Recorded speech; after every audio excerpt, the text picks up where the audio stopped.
Just trying to make sure we're live. That's fine. Hello, everyone. Can you check on Facebook?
I don't see the stream going.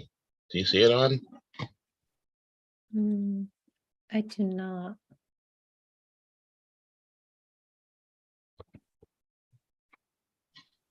Oh, it says people are watching on Facebook and other places. Let me just check.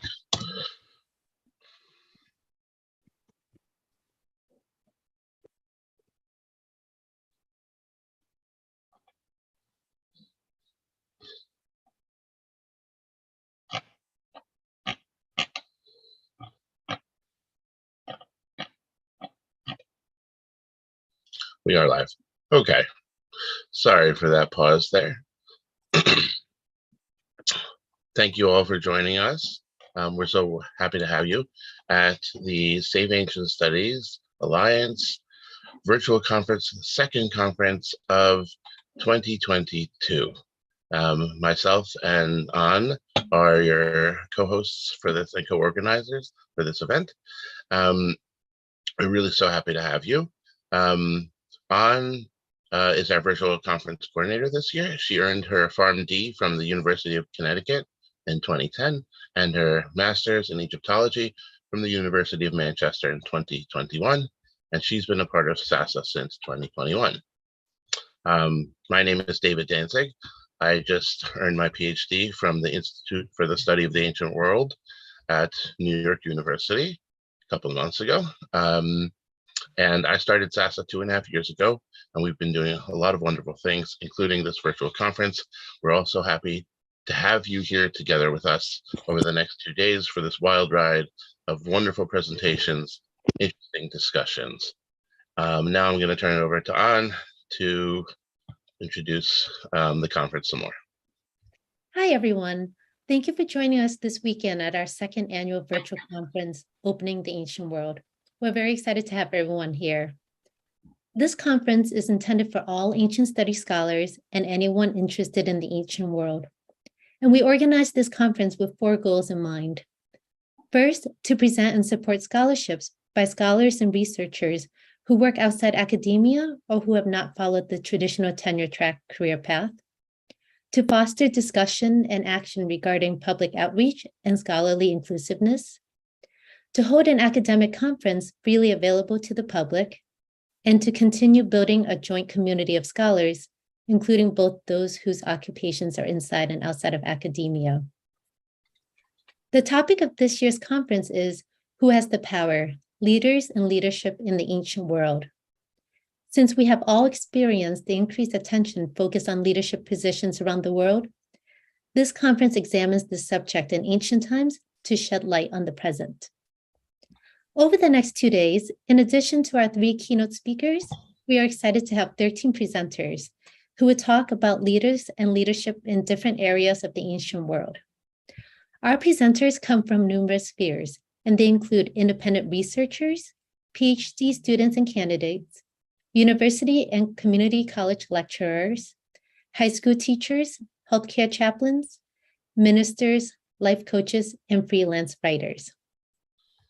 I would also like to announce the upcoming publication of the proceedings of last year's conference.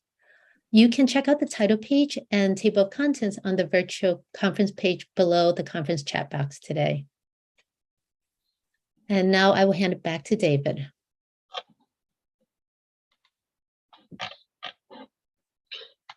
All right, on.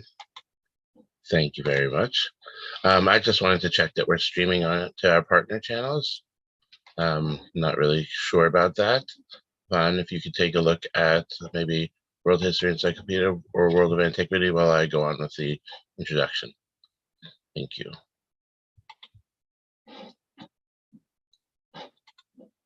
Give me a second here.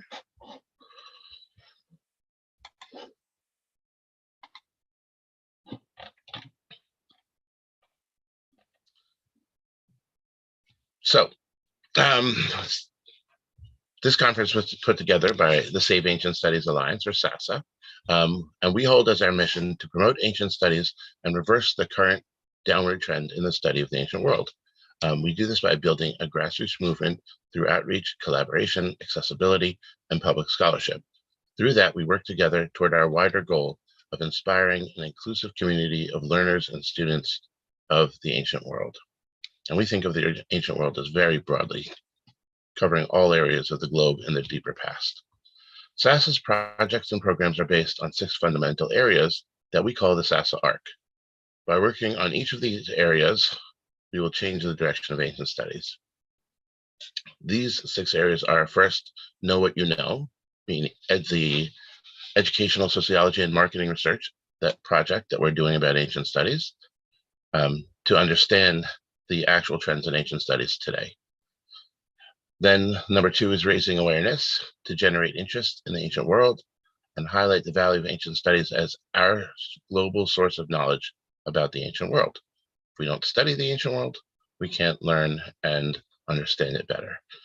3 is supporting education, in which we support formal and informal ancient studies learning at all education levels. 4 is increasing accessibility, so that anyone who is interested in the ancient world can have access to learn about it and study it.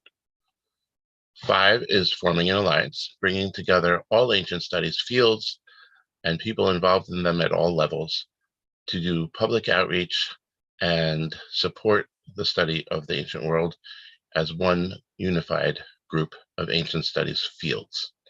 And 6 is re-envisioning post-education scholarship, which means to create a wider, more inclusive community of ancient studies scholars and students, integrating people of all backgrounds and people who are in any occupation.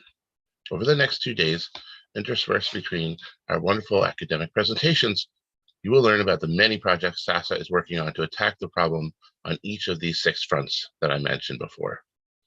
I'd just like to give you a few examples of what we're working on currently. One is our Archaeogaming Education Program, which was supported this past year by the New Jersey Council for the Humanities and the initiative called Humanities for the Public Good of the University of California. We've completed 4 modules, Archaeogaming educational modules, which have been used in middle school classrooms across the United States, and we're currently working on 2 more modules. This project helps teachers reach students with ancient studies content in a format that they're happy to engage with the students. Our free online reading groups were supported this summer by a grant from the Gladys Kriebel-Delmas Foundation and featured topics ranging from the Mesopotamians to the Vikings to the Aztecs. Participants in these informal discussion groups come from around the world. Our Ancient Studies Resources database covers websites with excellent content about ancient cultures on all continents. It has over 1,000 websites listed in it and counting. Our free online live events have attracted thousands of participants, just like the event you're at right now. We're also working on new projects, including a mentoring program for high school seniors and college freshmen and sophomores, and our first in-person outreach in our new North Texas branch, which will engage high school and college students in the Hispanic and other communities in the Dallas-Fort Worth area, and will be starting up this fall. I encourage you to read the 2nd annual report on our website to learn more about the wonderful things we've been doing. Now, I'd like to share my screen a little bit and go over the conference schedule so you have an idea of what we're going to be doing over the next 2 days.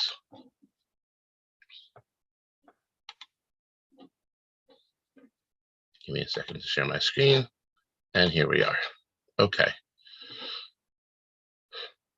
So the conference is made up of 3 types of sessions.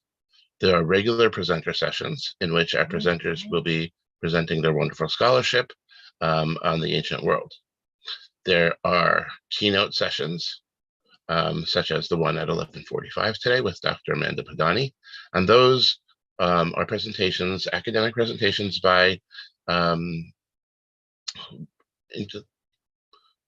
leading scholars who have worked in different ancient studies fields on topics relating to leadership.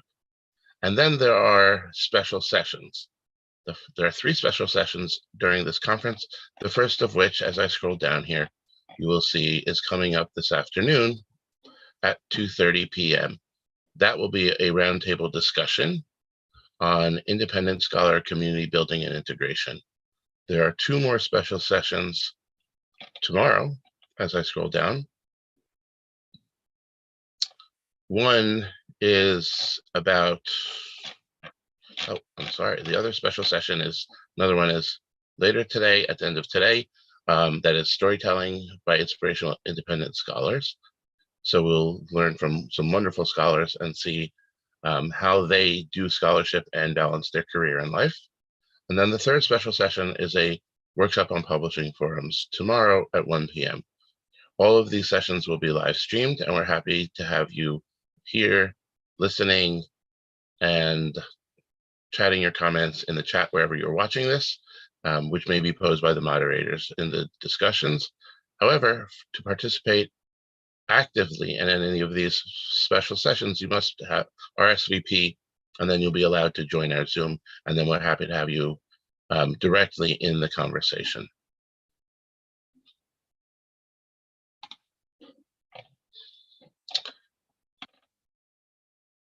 So our conference is being live streamed in a number of places. It appears on our SASA's website at saveancientstudies.org/virtual-conference. We're happy to host you there. And there you can access the aggregated chat and also the aggregated Twitter feed discussion about the conference. If anybody would like to comment and talk to each other about the conference, please tweet using the hashtag OAW conference. Each of these special sessions, well, each session actually has its own hashtag if you want to talk about that specific session. For instance, if I'm showing you right now on the conference schedule, the first session coming up has a hashtag right here that you can see. We have several wonderful partners who are joining us in streaming this conference today. The conference is streaming currently on our Facebook and our YouTube and our Twitch platforms, but is also streaming on the Digital Hammurabi's YouTube, World History Encyclopedia's Facebook, YouTube, and Twitter, Voices of Ancient Egypt, their YouTube, World of Antiquity's YouTube, Parhe Studios YouTube, and by Jove Theatre Company's Facebook page. We're really happy and excited to have all of these wonderful partners here together with us. Last year, there were over 1,800 people attended this conference, joined us at some point, and we expect that number to double because of your wonderful participation in live streaming this conference. So we're really happy to have everybody here today. Please pop in and out of the conference all day today and tomorrow. And now I'll ask An to introduce our first moderator for today. Okay. Our first moderator today is Dr. John Haberstroh. John is an assistant professor in residence of ancient world history at the University of Nevada, Las Vegas. He earned his PhD in ancient Mediterranean history from the University of California, Riverside in June 2020, and he has been the leader of the Access team for SASA since 2020. Welcome, John. Thank you, An. It's a pleasure to be here to moderate this first panel, which is on community leadership. We have 3 speakers on this panel, and I just also want to remind you all that you can participate by asking questions of each presenter by using any of our partner streams and submitting comments there. Each presenter will have approximately 20 minutes or so to deliver their research, and then we'll set aside about 10 minutes or so for each presenter to do Q&A. So we'll have a presentation followed by Q&A, followed by the next presentation, and so on. So without further ado, I would like to introduce our first speaker, George Longley. George Longley lives in Kent, England, and after teaching at university and in school, she now combines her research and writing on classics with freelance tutoring. She also keeps a classics blog and creates classics memes on Instagram. She holds a doctorate from the University of Oxford in ancient history, and her thesis focused on the Greek historian Polybius. She maintains a keen interest in ancient political theory and its applicability to the 21st century, about which she will be speaking today in her paper entitled "The People and the Politeia, Good Government and a Willing Populace in Ancient Greek Political Theory." And the floor is now yours, George. Thank you very much, John, for that very kind introduction. It's wonderful to be here again today and to be sharing my humble offering on the ancient world with you all. So I'm just going to share my screen now, so you can all see my presentation. Okay, here we go.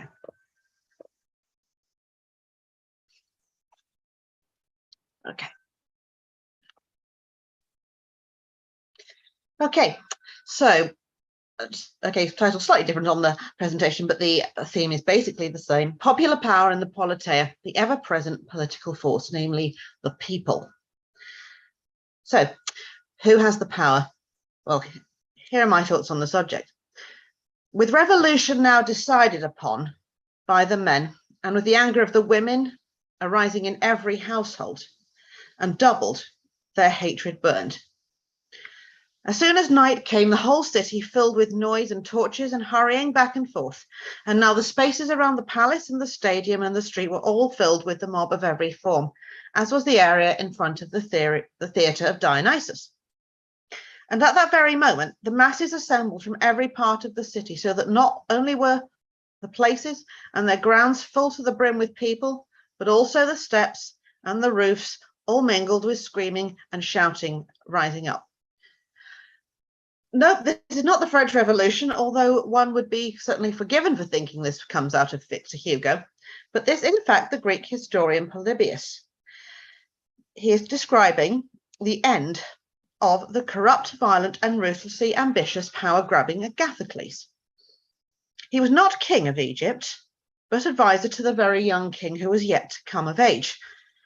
Agathocles had exploited his position, and unable to bear the state of affairs any longer, the mob rose up and killed him. The crowd led by the soldiers who willingly joined them. A few sections later, Polybius makes the following observation.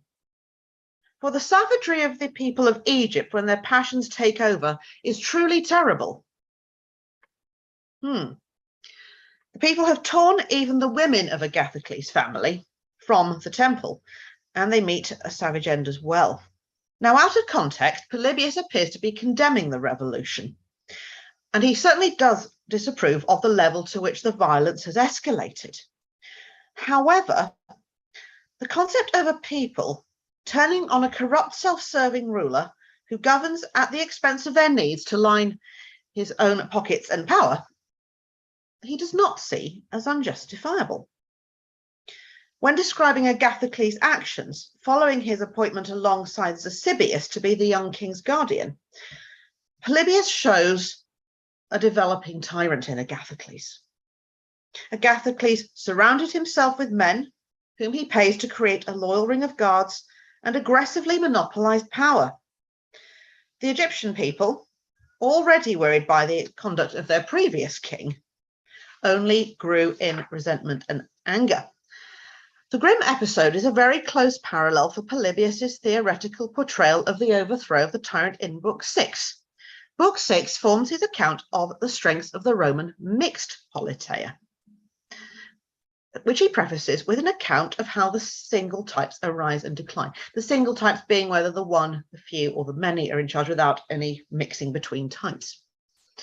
What he says is this: but when they have received power from family succession, and they already had everything prepared for their safety, for more that was sufficient for their nourishment too, they then yielded to their desires because of the abundance. Jealousy and resentment arise among the people, and a courageous group of men champion their cause and overthrow the tyranny because they have perceived the discontent of the people. So when government ceases to be in the interest of the people and the common good, at least in Polybius's portrayal so far, a politeia ceases to be a good type and changes into its bad, degraded equivalent.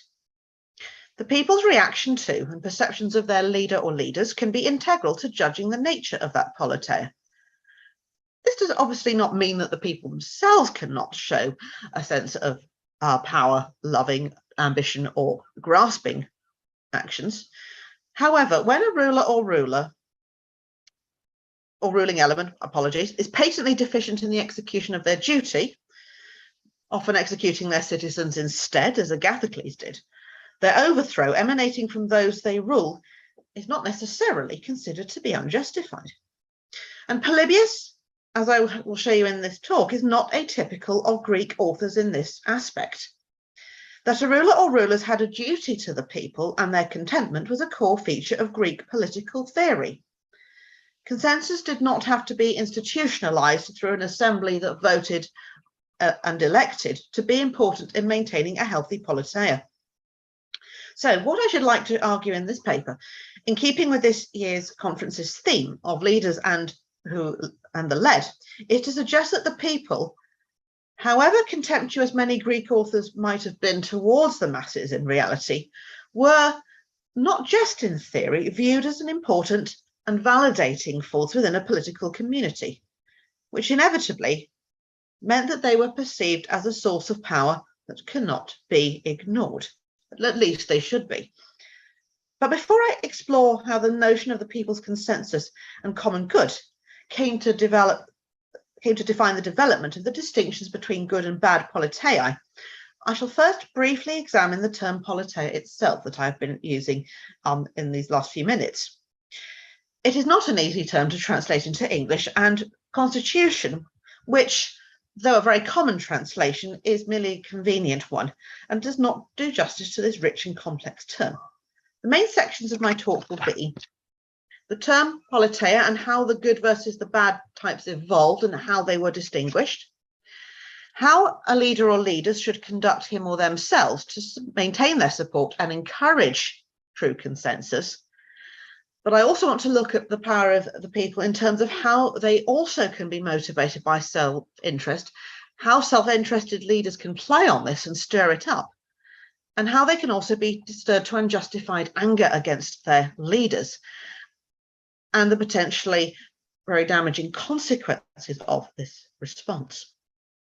Historical examples of the positive power of the people in overthrowing bad regimes, as well as the more negative instances of the exercise of popular power, will be considered towards the end.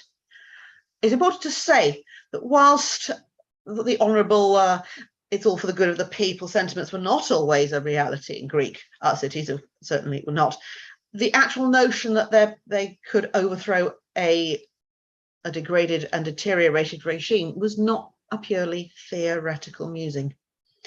So first, politeia. Politeia inevitably is related to the Greek word polis, meaning city, and thus literally means the form of the city. It was defined and classified principally according to the composition of the ruling element, but this belies the greater complexity that the term encompasses. It is not just about the number of people in charge and what the government looked like in terms institutionally. The term for that was in fact politeiuma, but the term politeia is also a dynamic one. It covered the daily conduct of the citizens as well, the practices that shape their lives, not just the conduct of the ruling element, and how these practices also shape the relationship between ruler and ruled. The term can also mean citizenship, which, depending on type of politeia, covered a range of rights and levels of participation across the Greek world. Paul Cartledge noted in his book, Greek Political Thought in Practice, politeia thus came to denote both actively participatory citizenship and the polis's very life and soul. In short, the functioning of the community maybe is principally defined by the ruling element and what that looked like, but certainly not, that was certainly not all it was about. Compare the following statement by 4th century BC politician, a theorist and orator, Isocrates. Every politeia is the soul of the state, having as much power over it as the mind over the body. The form of the politeia also defined the nature and dynamics of the relations between ruler and ruled, as I've already touched upon, as well as the differing groups within the society itself. Sometimes these groups were in harmony, sometimes they came into conflict. Polybius depicts a politeia as a dynamic equilibrium, which he denotes with the term antiploia, for which there is no straightforward translation. What it means is a ship held in place by conflicting winds on its sails, sometimes keeping it steady, sometimes tipping it over too far one way, hopefully then righted by the conflicting wind, or perhaps sunk completely. When describing Lycurgus's careful arrangement of the Spartan mixed politeia to achieve lasting stability, Polybius writes, but he did so in order that, by being accurately adjusted and in exact equilibrium, long remained steady, kept upright as a ship by the conflicting breezes. So a politeia is therefore characterized by conduct and action as much as by institutions, and it is the former that form the important criteria for moral judgment, whether it's a good or bad type. A striking example of this dynamic aspect comes from 4th century orator and political theorist Isocrates. The Athenian politeia might have been fairly classed as a democracy in the 5th and 4th centuries BC, but they were not, Isocrates tells us, the same politeia. His explanation of this judgment is that the conduct that made the earlier democracy praiseworthy, the conduct of the people in governing Athens, was no longer the same. Their conduct had changed, and this meant that it was not the same politeia. It was not the same democracy. A similar sentiment is reflected in his later work, the Areopagiticus. It was the spirit of the politeia, he says, that defined it, namely the conduct of the ruling element and the willing support of the people who deemed them worthy of power. It was not always easy to determine whether a politeia was a good or bad type, however. It might look like a good type in terms of its institutions, but might function like a defective or a bad type. This Polybius recognized, and so did Aristotle. Therefore, to determine which it was, one had to look at how the ruling element conducted itself, how they were perceived by those they ruled, and therefore whether the politeia functioned well as a whole. A politeia is not defined solely by numbers. Okay, and here I have attempted to put to a sort of chart the evolution of the different terms for the simple types of politeia from Herodotus down to Polybius. And we will talk a little bit about the criteria on which they were distinguished. So we start off with the 3 simple types. And we have moved by Polybius's time to 6 simple types, all with different labels. So let us have a look at what the criteria were to distinguish them. Now we start with Herodotus in his passage on a debate that apparently happened between 3 Persian rebels about whether the Persian Empire should become a democracy, remain a tyranny, or become an oligarchy. He lists only 3 types by names, but each speaker highlights the advantages and the pitfalls with the regimes he discusses. So they all can be good and bad. Tyrannos, as you see, appears twice in the box for Herodotus on the power of the one. Tyrannos was not always a pejorative term. It simply denoted an absolute ruler, but it did not necessarily denote a bad ruler. But gradually, as time comes on, tyranny becomes a critical and pejorative term. So in Herodotus, we have tyranny, oligarchy, and democracy, although he doesn't explicitly use the word democracy.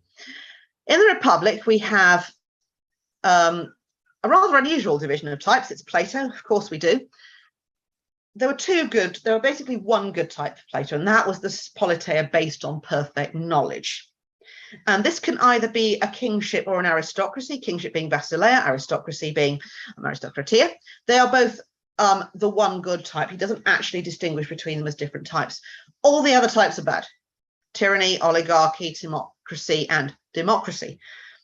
Oligarchy is where a few self-serving leaders are in power. Timocracy, where wealth has become a qualification and ambition has taken over, to somewhat oversimplify his detailed discussion in book 8. As we move a bit later, we move to Xenophon, who in his work, The Memorabilia, recounts his conversations with Socrates. And in a conversation he purports to have had with Socrates, 6 types are distinguished, although democracy has 2 types within the same term. So kingship is good, rule of the one, tyranny the bad, aristocracy good, plutocracy. Now here the distinction is less on whether they are self-serving or greedy than that wealth is the eligibility criteria for them to be leaders. However, it still has the same flavour of thought in that these men are not going to have the same dedication to the common good if it's based on wealth and they are rated for their wealth rather than rated for their just conduct. And democracy has good and bad variants. Aristotle is the first, we think, to give 6 labels to each type. Again, we have kingship and tyranny as the good and bad rule of the one. Aristocracy and oligarchy are the good and bad rule of the few. Now, this is an interesting one. The many, the good form is politeia. You think, well, hang on, that means the organization of the city, yet he's using it as a single type. I haven't got the time to discuss what I think that means. If anyone would like to ask me about that at the end, I do have some thoughts on that and I'd love to discuss it. Democracy is the bad type of the rule of the many for Aristotle. And like Plato, he also discusses the mixed politeia, many types here. And finally, we come to Polybius, who is basically the same as Aristotle, except democracy has become the good rule of the many, and ochlocracy, the bad rule of the many, which is mob rule. And Polybius favoured a mixed politeia. Rome is the great example. Carthage and Sparta are also good, but are long past their prime. So we can see in all of what we see in all of these is, broadly speaking, the good politeia rule not because of any material qualification or criteria, but the goods all rule because they are ruling in the interest of their citizens. The bad, sometimes it's the eligibility that's not purely based on how well they conduct themselves, or it's that they're ruling in their own interest. And Aristotle and Polybius broadly agree on the fact that it's ruling in the interest of the people equals good, ruling in the interest of themselves on the part of the rulers equals bad. So very much it's about the people, has got the people always in the background, that they are the ones whom the politeia should serve.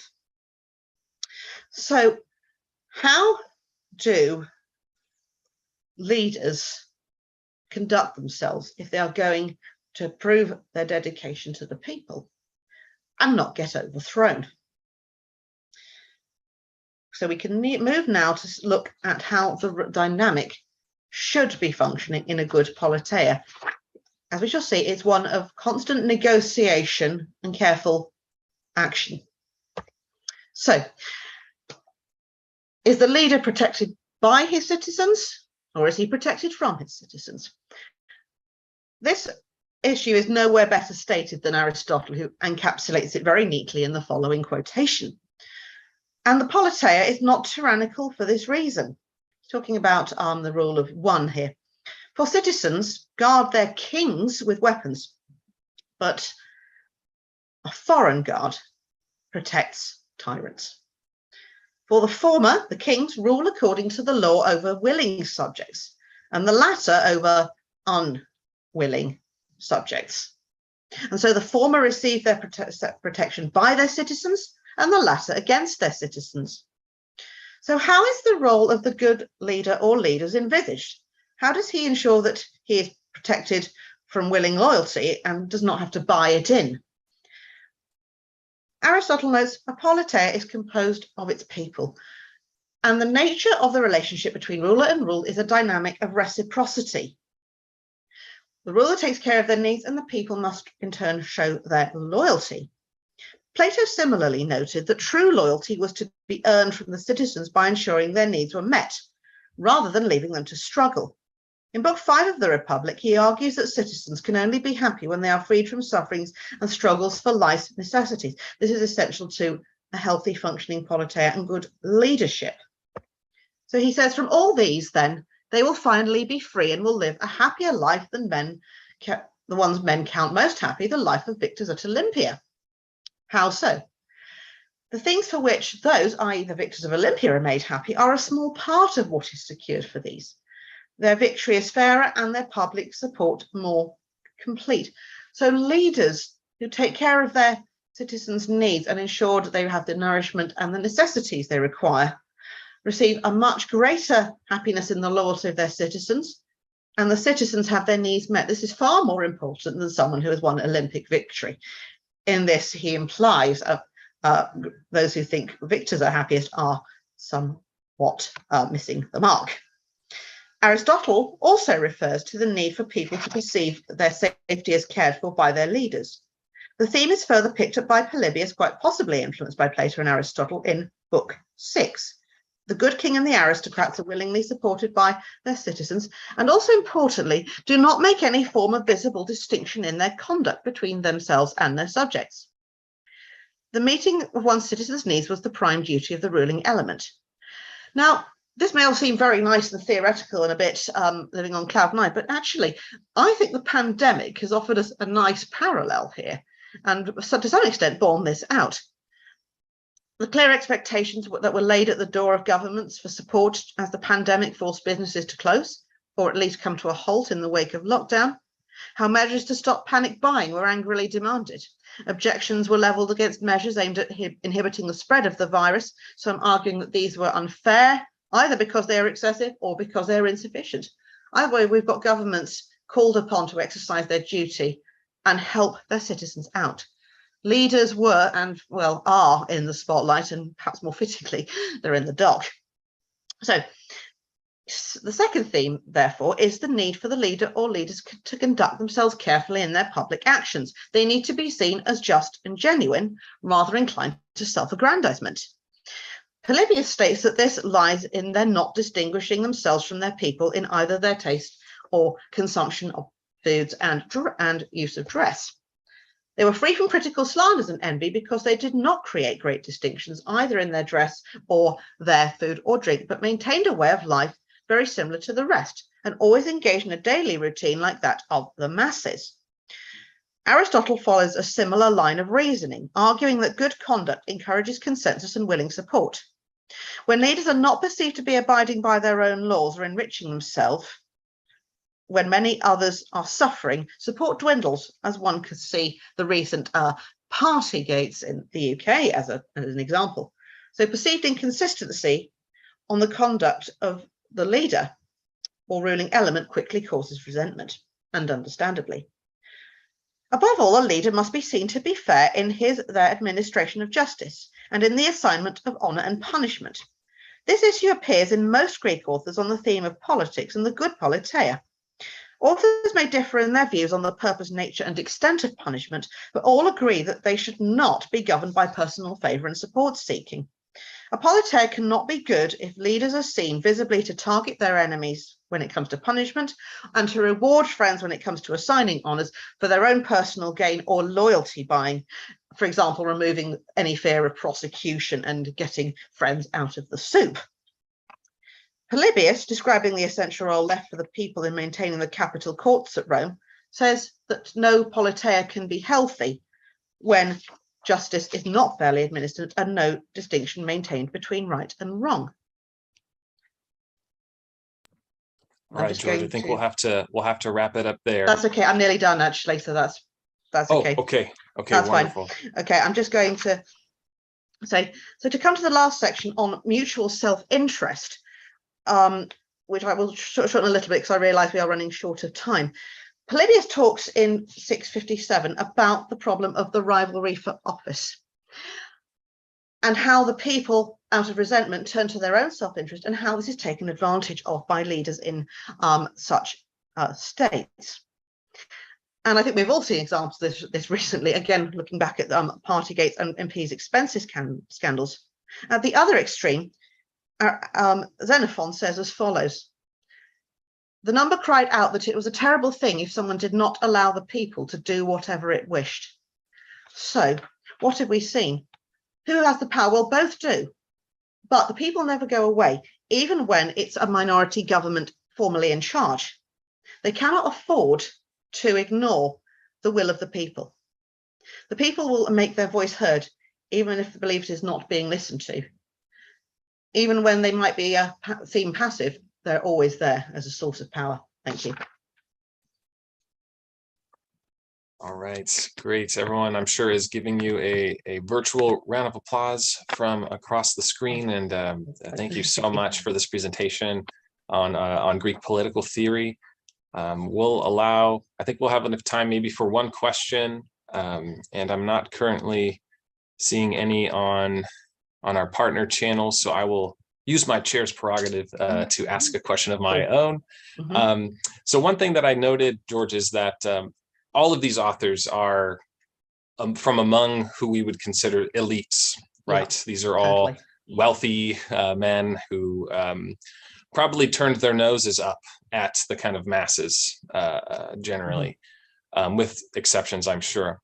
So I'm wondering what you might think of, as far as theory goes, considering how the practice might actually be. And I'm thinking specifically of, ancient Athenian demos, right? Yeah. The elites were not in charge there, but they had their own ideas. So go ahead. Absolutely. No, good point. And you're right. They were from the elite, and us people, I didn't get a chance to bring him in. It would have made the presentation far too long, but Cicero was particularly contemptuous of the masses, and Polybius to some extent too, actually. But I think even if their expression of the duty of care perhaps is more theoretical, I think certainly they did take a dim view of elites who were self-enriching. And you do see that played out in practice. So thank you very much for asking that. The best example I could find is the overthrow of the 400. Yes. Which after the Sicilian expedition went horribly, horribly wrong. Of course, everyone's terrified, so some self-interested individuals start putting noise about that it's all to do with democracy. Felt democracy is terrible, it's not working. So, and by a rather complex game of divide and rule and fostering of suspicion, the 400 managed to get the democracy to vote itself away. Now, this doesn't last very long, fortunately, but it's a pretty aggressive regime, and it's the people who overthrow it. And even Thucydides, who's no fan of Athenian democracy post Pericles, certainly is not pro the 400. He's absolutely behind the overthrow of this regime. And it was eventually, when the fleet returned from Samos to the Piraeus, that started the ball rolling. So the people, admittedly with leaders, but people who are pro the democracy do overthrow this horrible 400 group. So it did happen in practice that the people overthrew these regimes and were seen as justified in their actions. So it was not a completely theoretical vacuum, even if it was dressed up rather nicely, and it all sounds lovely on paper, and their attitudes weren't quite so friendly in reality, but it was something they saw, and it was something they did recognize as valid, that if a regime was corrupt, if it was aggressive, people overthrew it. The overthrow of the 400 is not disapproved of. Great, thank you. Yes, yeah. Thank you. And we have one question from a viewer on YouTube. CS Thai Guy asks, you had mentioned the problem of perfect knowledge as one of the potential issues with democracy. Do you have any ideas on how political structure would actually impact the availability or consumption of this knowledge? Right. Well, perfect knowledge is certainly Plato's issue, and he never, ever, I don't think in the Republic, he really ever defines what this would be, or how to. He talks about always going towards it, and that people to some extent are excluded. They just have to sort of do as they're told. But how one might do this in reality, I think I think in the modern world, we very much have to think about the diversity question, rethinking how we, transmit knowledge in schools, transmit knowledge on social media to create a more inclusive feeling. Because I think as we see, different movements nowadays, and people who don't feel included, who do feel disgruntled, then one needs to say, well, why are we not bringing these people online? So I don't think perfect knowledge is ever possible, but I think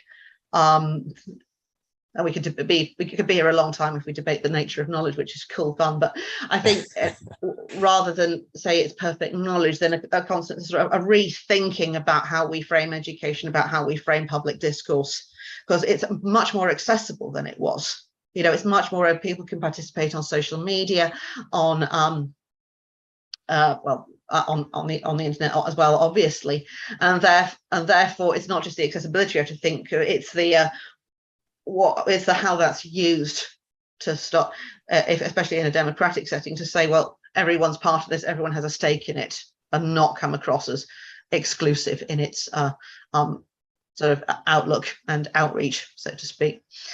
So sorry, I hope that answers your question. It's a really good question. Thank you very much for that. Yes, thank you so much. Thank you for your questions, and thank you, George, for this awesome presentation. And I'm going to turn it over now to David Danzig, who has a brief announcement. Hi, everyone. Hi. Thanks, George. Oh, I'll just stop sharing. Sorry, David. Turn off your screen share now. We had a little bit of technical difficulties here starting up today's stream, so we're going to take a pause for 2 minutes, and then we'll be right back with you. The stream will probably restart on whatever destination you're watching on currently. It won't be on the same exact video. It'll pop up again. Sorry for the delays, and we'll be right